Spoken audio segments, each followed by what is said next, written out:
স্বাভাবিক মৃত্যু আর খুন হয়ে মৃত্যুবরণ করা এক জিনিস নয়। স্বাভাবিকভাবে কেউ যদি মৃত্যুবরণ করে তাতে কিন্তু কেউ তেমন আঘাতপ্রাপ্ত হয় না, কষ্ট পায় না। তখন সে সান্ত্বনা বোধ করে যে আমার কোন আপনজন স্বাভাবিকভাবে মৃত্যুবরণ করছে। কিন্তু কেউ যদি খুন হয়ে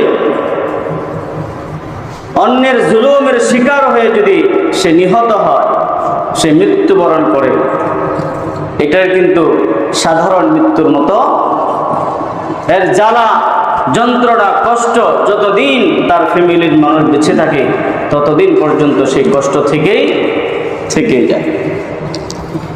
এই জন্য প্রিয় হাজিরিন, আল্লাহ রাব্বুল আলামিন কোরআনুল কারীমের মধ্যে বলেছেন, কেউ যদি কাউকে অন্যায়ভাবে হত্যা করে, একজনকে হত্যা করা মানে পৃথিবীর সকল মানুষকে